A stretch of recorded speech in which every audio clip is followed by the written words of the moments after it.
بالبداية تحية لك وتحية لجميع أهل صحار، من جمهور، من شخصيات داعمة للنادي، من كل محب لهذا الفريق.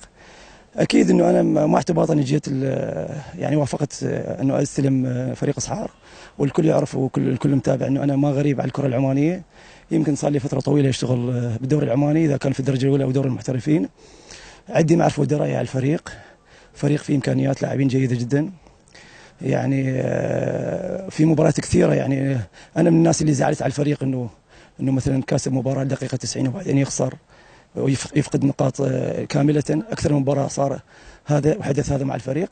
بالنسبة لي يعني كل ثقة أنه أحاول بكل ما أستطيع أنه عمل شيء للفريق، مساعدة الفريق، بحكم أنه مثل ما سبقت وأسلفت أنه عندي معرفة ودراية على الفريق. أغلب اللاعبين يعرفوني وأعرفهم، وهذا ما يساعد عملي. أكيد الفريق فيه إمكانيات لاعبين جيدة جدا، والفريق أيضا كان ينقصه بعض من الحظ. يعني أنا هنا يعني أيضا أشكر الكابتن الصديق العزيز كابتن إبراهيم اللي سبقني في العمل، وأكيد أنا مكمل لما قام به بالتأكيد. لكنه بنفس الوقت أنه كل مدرب له فكر معين. يعني يمكن مسائل تنظيمية شوية راح أشتغل عليها، الحالة الدفاعية، الحالات اللي عند فقدان الكرة، متى نفتح الملعب، متى نغلق الملعب، شو وقت نلعب المرتد، شو وقت ندافع بالثلث الامامي.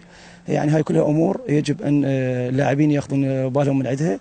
وانا اساسا يعني مدرب تكتيكي، يعني انا ما احب الارتجال وما احب اللاعب اللي يلعب كيفه.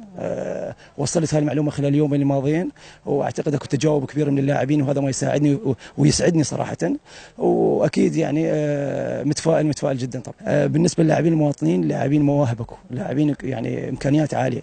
يعني ما اذكر لك اسم معين، كثير لاعبين. يعني وفي فترات سابقه يعني ذكرت بعض اللاعبين انه يجب ان يستدعون للمنتخب، يعني بغض النظر انه انا اكون مدرب اصحار فتره طويله يعني، لكنه عندي تحفظ على اللاعبين الاجانب، يعني باستثناء ابو حلاوه، لاعب غيور ولاعب غيرت لي ويعرف واجباته. بقيه اللاعبين اعتقد يجب هذا الفريق، فريق اصحار، يجب ان يكون اللاعبين الاجانب افضل من ما موجود. واحاول قدر ما استطيع انه ادخلهم بسيستم النظام اللي اريده اني. يعني هم من النوع اللي يعني يحبون يلعبون بكيفهم، وهذا ما وارد بكرة القدم، خصوصا احنا نلعب مباراة كؤوس، مباراة مهمة، يجب ان يلعبون للفريق، ما يلعب لنفسه. وهاي مهمة جدا. ووصلت المعلومة هذه لثلاث لاعبين اللي هم البرازيليين واللاعب الغاني، واتمنى يكون تجاوب من عندهم في المباراة القادمة في سبيل خدمة الفريق. يعني اللاعب الأجنبي يجب أن يخدم الفريق، ولا عدم وجوده يعني ما أعتقد وجوده وعدم وجوده نفس الشيء إذا هو ما يخدم الفريق. فأتمنى الرسالة وصلتهم، وأتمنى يكونون على قدر المسؤولية. طبعا أنا من خلالكم طبعا أحيي الجمهور. يعني ما في شك جمهور صحار حلاوة الدوري، يعني هذا مو كلام ثار عدنان، كلام جميع رياضية السلطنة. الكل متابعين دوري محترفين يشيدون بجماهير اصحار، وانا من الناس اللي معجبين بحيويه وولاء جمهور اصحار. تحيه لهم للاعماق، هم حلاوه الدوري. وذكرت انا بالصحافه، واعدهم انه اعمل كل ما استطيع. يعني تعرف انت ذكرت انه انا ما املك عصا سحريه، لكنه الحمد لله والشكر اللي يعرف ثار عدنان اني نجحت مع 9 أندية بالسلطنة، 4 مرات وصل منصات التتويج. يعني عندنا رصيد الحمد لله والشكر، عندنا سي في، وعندنا مؤهلات تؤهلنا انه نحقق شيء للفريق. نتمنى مساعدة الجماهير في دعمنا في المباريات. قبل ما نحكي بأي شيء تفاصيل المباراة، احنا بنعتذر من جمهورنا الكبير على أدائنا في المباراة السابقة، مباراة السويخ. بنحكي لهم إن شاء الله استعدينا كويس، مدرب جديد زي ما انتم عارفين. ان شاء الله الشباب يكونوا على قد المسؤوليه، وان شاء الله احنا يعني بنطلب من الجمهور يكون مساندنا في هاي المباراه. مباراه هامه للفريق، بتحسم امور كثير. الفريق بيتجه ان شاء الله للمراكز المتقدمه، ونوعدهم ان نقدم كل شيء عندنا.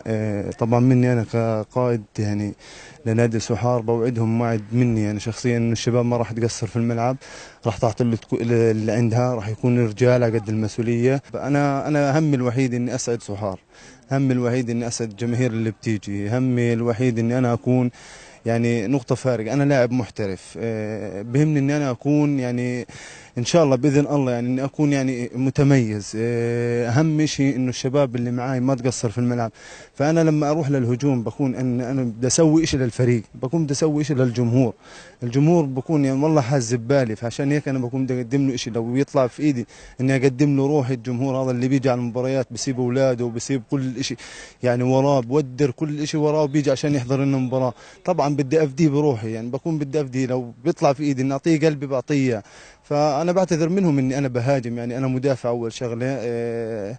كانت الامور يعني انه نتجه للهجوم، وبتعرف انت زي المباريات بتكون خسران واخر 10 دقائق لازم الواحد يهاجم، لازم الواحد يغامر.